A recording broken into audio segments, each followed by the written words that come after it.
understand that I am the leader of this new era, and behind me, following me, you all will get to the promised land. But just trust and follow my lead.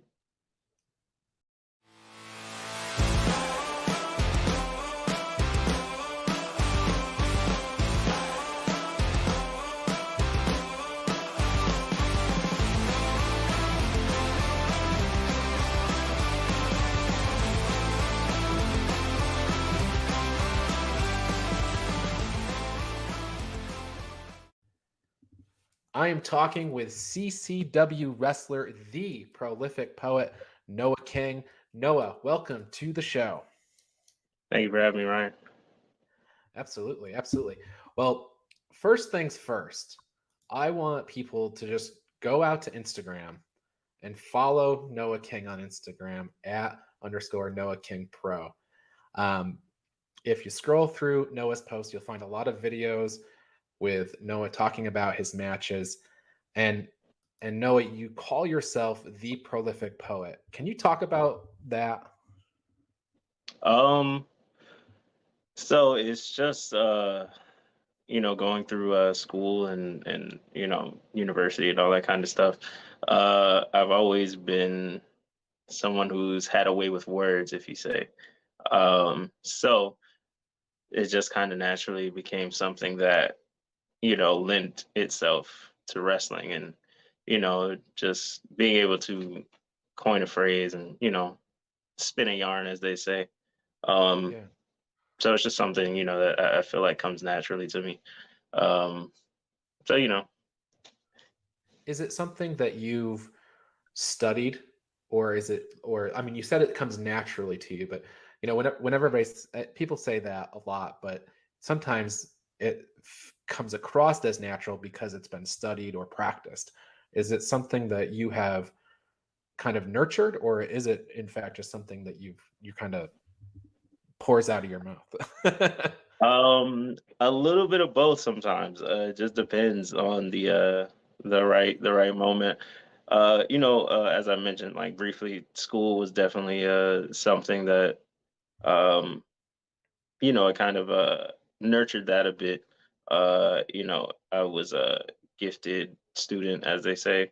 So mainly in language arts and English and things like that. So it's always been something that I kind of like took to in a way, as far as just being able to articulate myself very well, and just creating, painting the picture, as I like to say, painting the picture with the words that I say, as far as whether it be explaining what I'm going to do to somebody, or if I'm just painting the picture of what the impending match or the upcoming event is going to entail, type of thing. So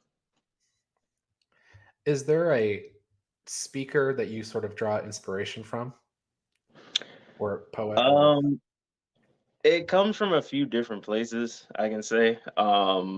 I was really into like mythology and things like that in school, so just trying to be able to be an orator of sorts, just understanding, obviously, we weren't there, but understanding the way like speakers like Homer were able to kind of capture the audience attention and captivate them with just words. Um, and then a little bit of it comes from my upbringing, coming through church and, listening to different preachers and pastors and things like that. So just different cadences and different ways to deliver words do come from different places. Other than that, um, I dabbled in actual, like spoken word and poetry, and I have a few friends who partake in that. So being able to kind of pull that kind of stage presence in a way. Mhm. Um, so it's kind of like a mixture of things. Sure, sure. And speaking to the people watching this. Notice he didn't say the genius. He didn't say Lanny Poffo. You know, like like I said, I put it up right at the beginning because I think go if you go to Noah's Instagram, you'll see it's very different than that. What his presentations. Yeah, I mean that was something that when I was getting started, that was very, all respect due to Lanny Poffo and things like that. That was someone that, people told me, yeah, hey, you should go and watch Lanny, you know what I'm saying? Like, which I did. But it wasn't necessarily the type of like kind of feel, kind of vibe I was going for. So, it just doesn't really mesh well with what I'm trying to do and what I'm doing and things like that. But, you know, uh, much respect to everyone who's done similar Sure. characters and work before me. So Yeah, his vibe was more of like a silly type of thing. What your spoken word very serious, you know.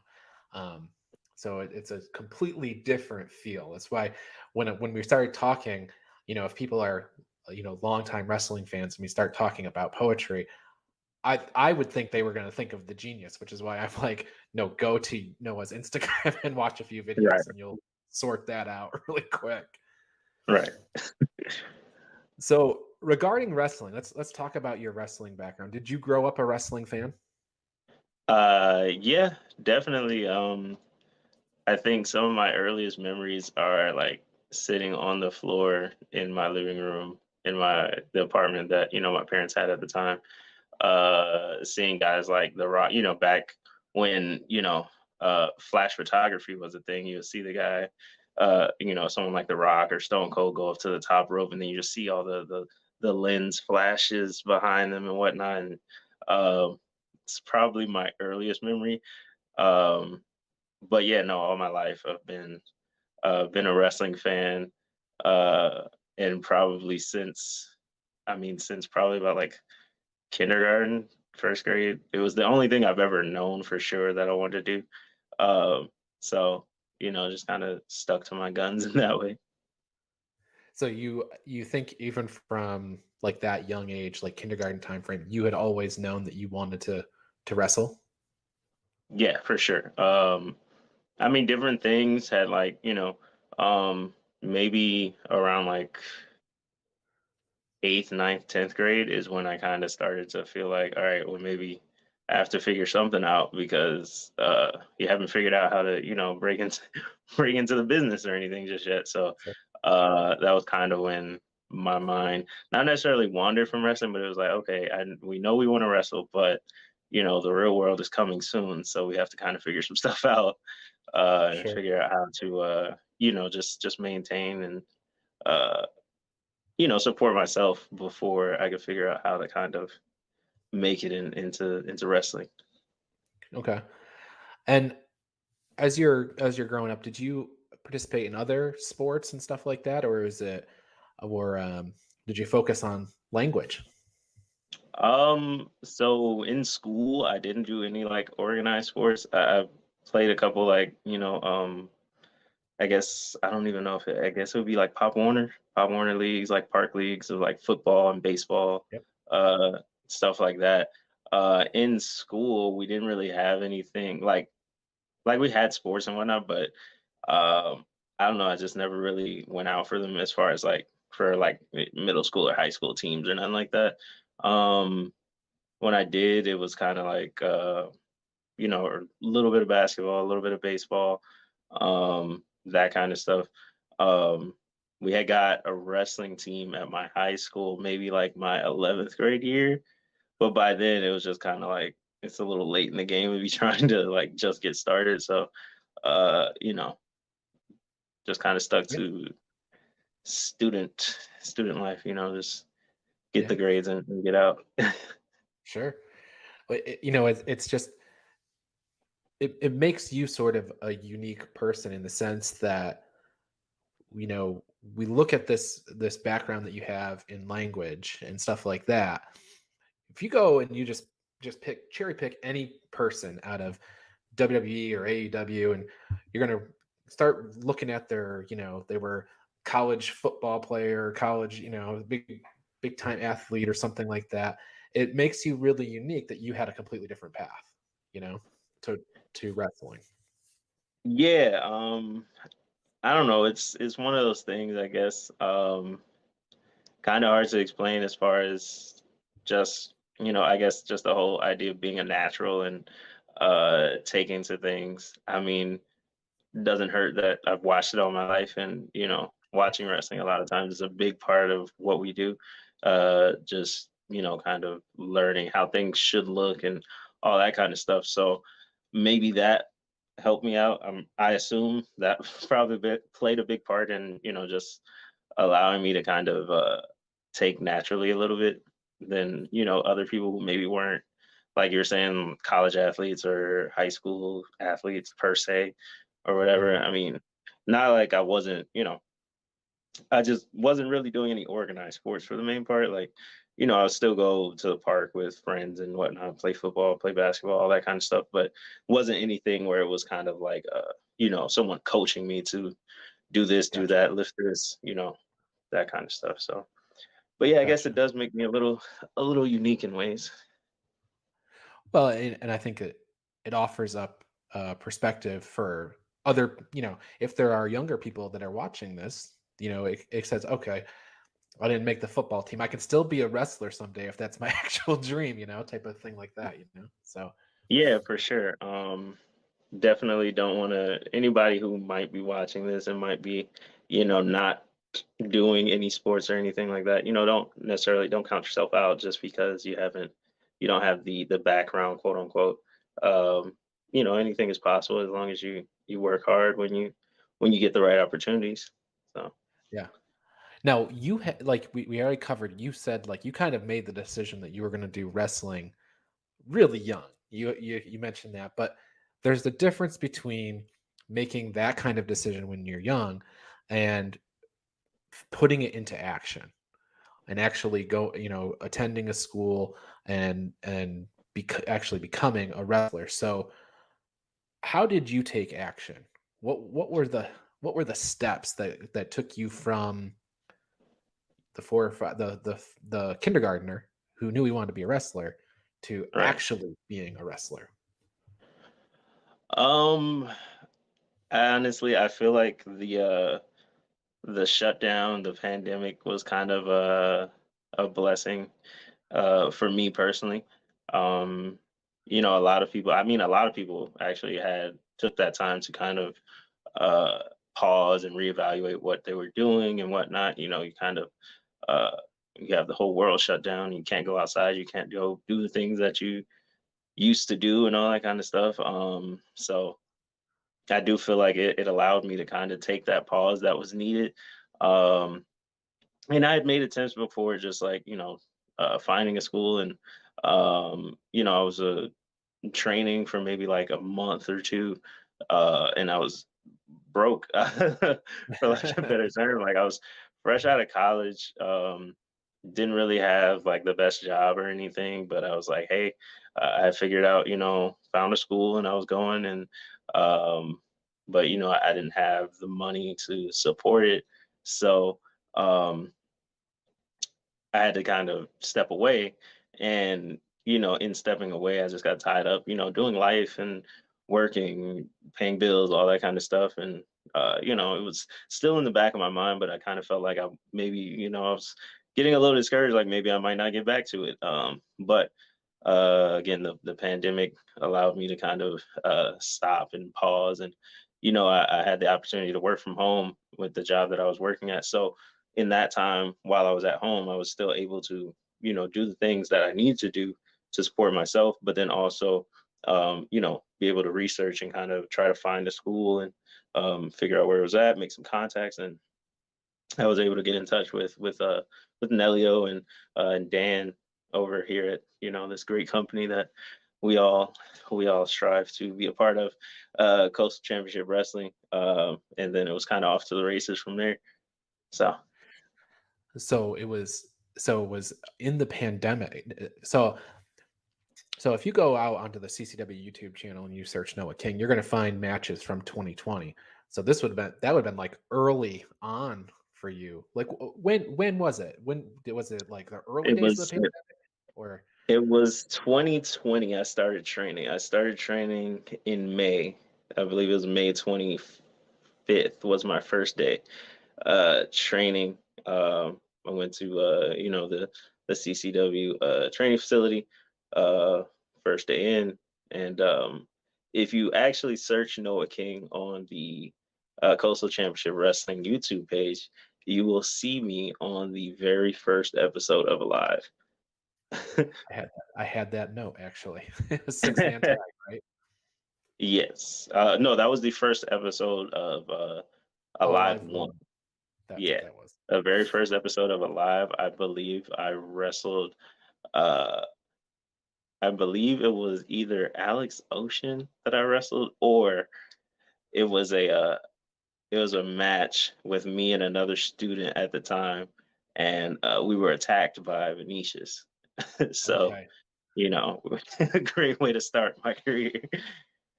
Um, on one hand, yeah, you got attacked by the Brazilian destroyer, but on the other hand, like Alive episode 1, we just Right, we just hit episode 100, and if this thing goes to 1,000 episodes, that's still your credential. You're there on episode right. number 1. Yeah. Of course. So I like to call myself, the history maker in a way, there you go. So, first episode of Alive, first Soul Survivor, just a lot of firsts coming. Absolutely.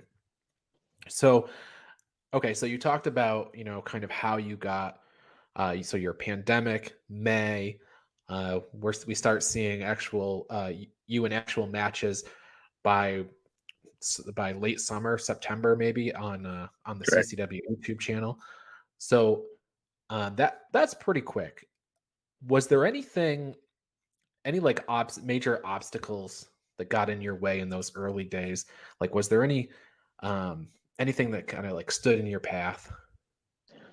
Um, Major obstacles. I mean, and I think honestly, for a lot of people, a lot of times it's just gonna come down to just you know, your own mind. A lot of times, um, just saying that to kind of like, just remind people a lot of times we kind of go through these little self-doubt moments and things like, when things get a little rough, or you're not having a good day, or you have a couple bad training sessions and things like that, where you're just not getting it. You might get down on yourself, and it kind of demotivates you a little bit, but it's all about being able to push through those things.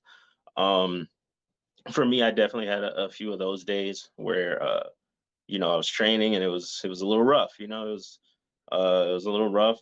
Things weren't sticking, and I was getting a little in my head about things. But just being able to persevere, and kind of just understanding that it's all a part of the process, and understanding that there are going to be guys who are going to get things quicker. And um, I guess the moral of it would be just understanding that your path and your journey is your path, and you can't necessarily compare your pace uh you know to someone else's, because at the end of the day, it's a as they say, it's a marathon, not a race.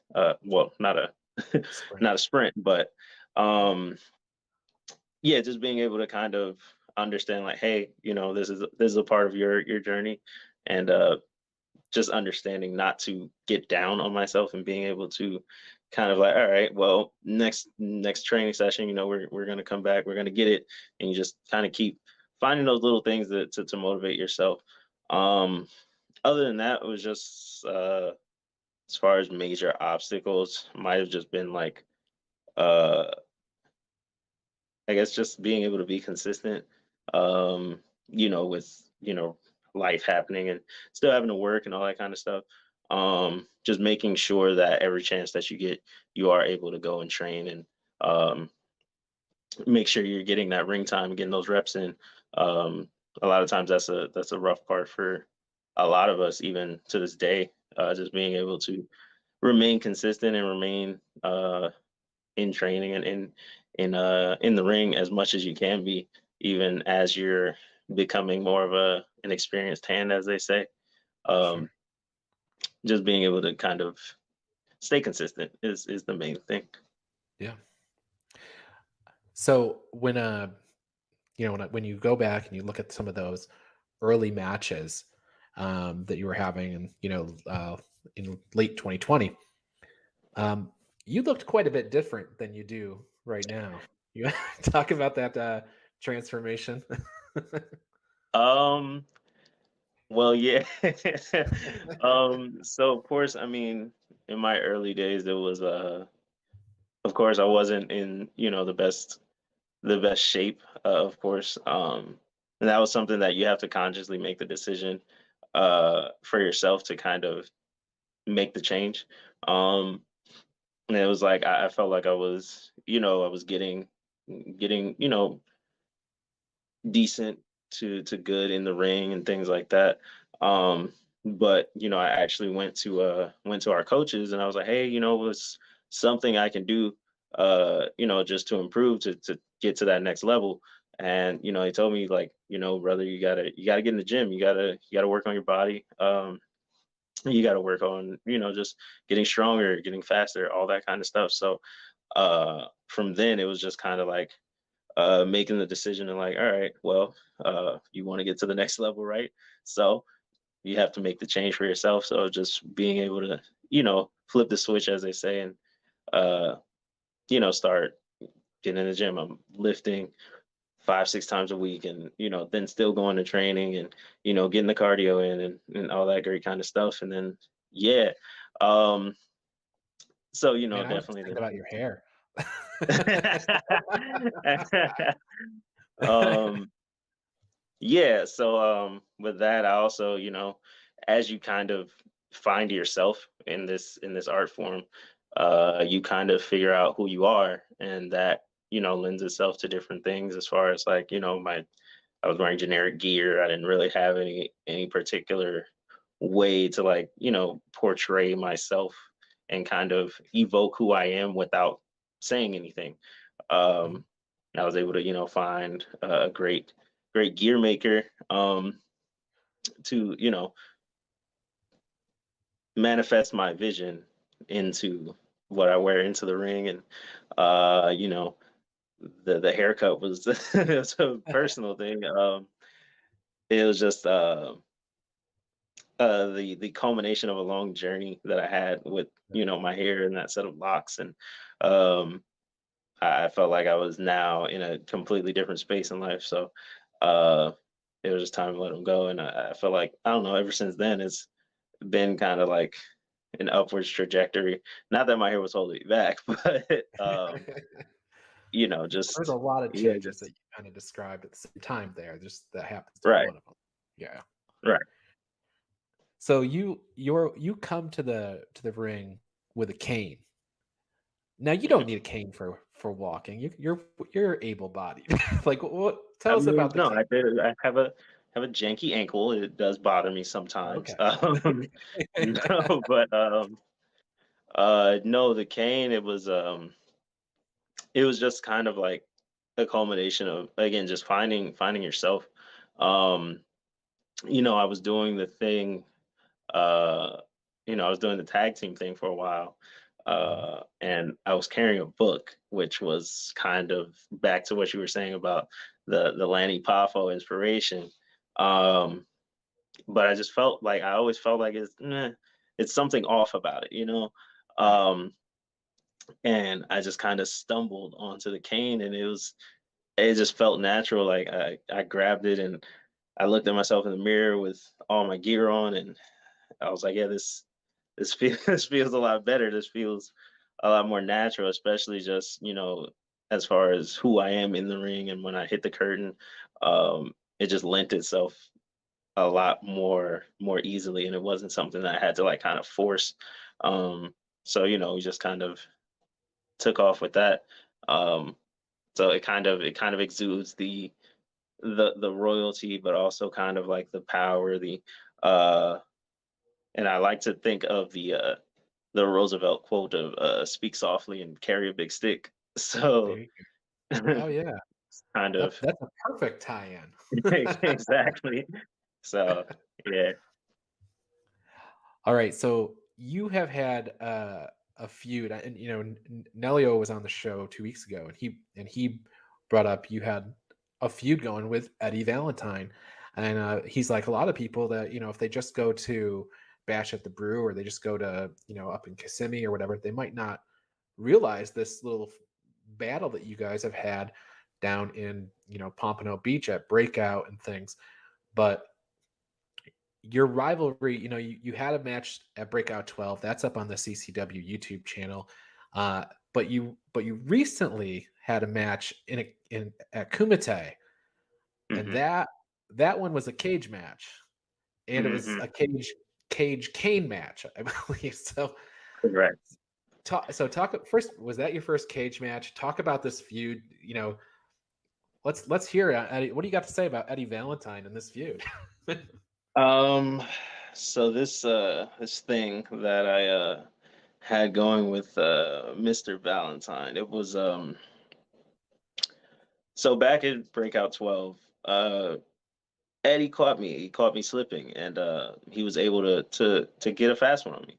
And Mhm. I just, as experienced as he is, and as all of the travels that he's done, he's been in CZW, and it's just I just needed him to understand that he he he got lucky, Yeah. so I just wasn't gonna take that loss lying down. So every chance I got, every time Eddie was in the ring, I was there, and I just wanted to remind him consistently that, you know, that he's just not prolific. So, just this past weekend at Kumite, it all came to a head now. Eddie, CZW original, he called his shot. He asked for the kendo stick the kendo stick match. And we're locked in a cage, and we went to war. He tore me apart, honestly. And that the kendo stick is very unforgiving. Um, it pains me right now even to just sit in this chair. But at the end of the night, uh, Eddie was face down, laying in his own discontentment, and he understood that at the end of the day, it's a new era, and this era belongs to the prolific.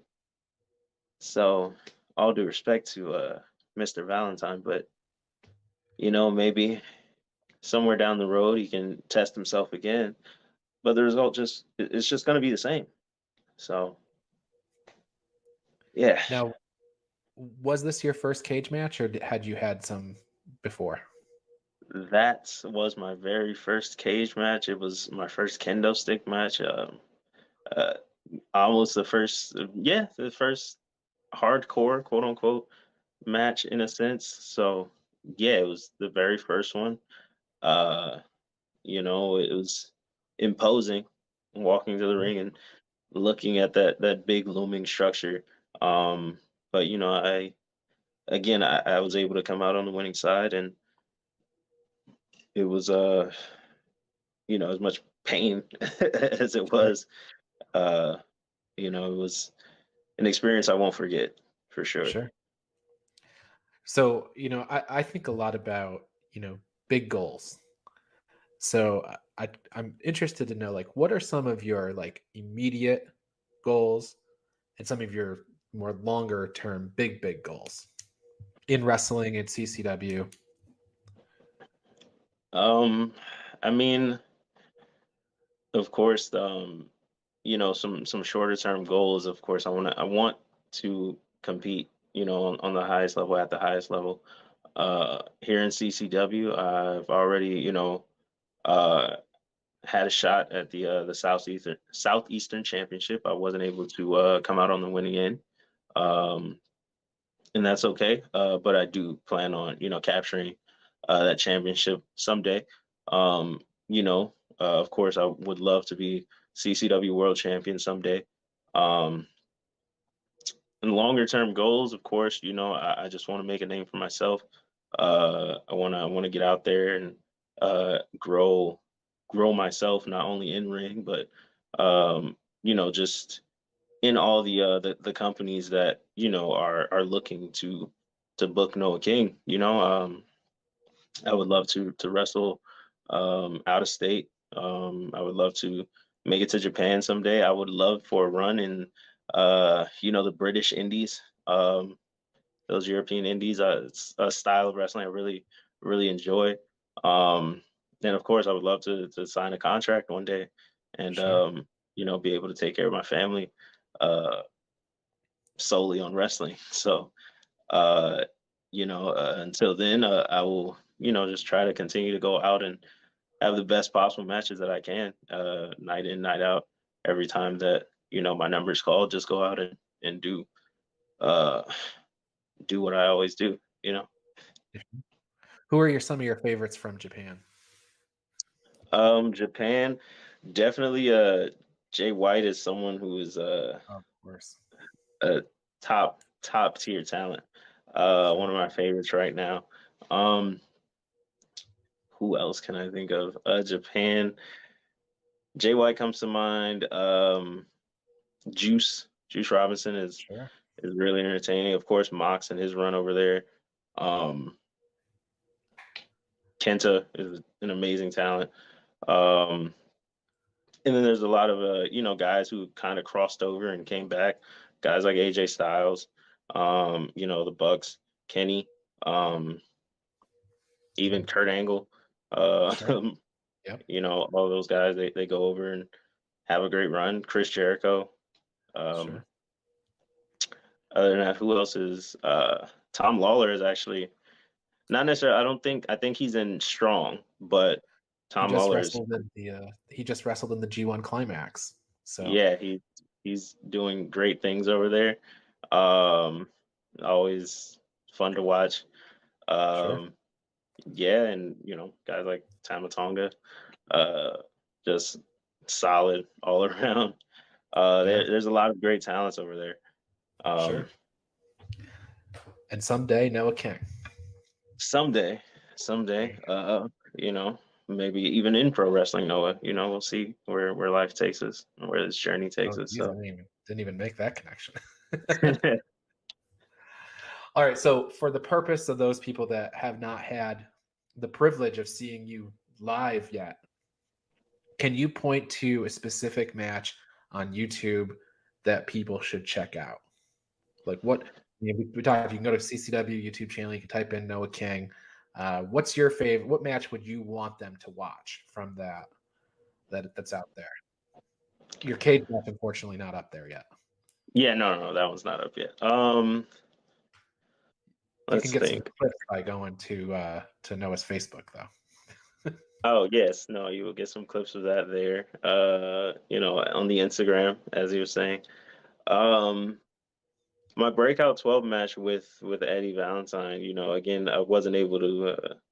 I slipped on a banana peel, and he got a quick 1, 2, 3 on me, but uh, definitely that was one of my favorites.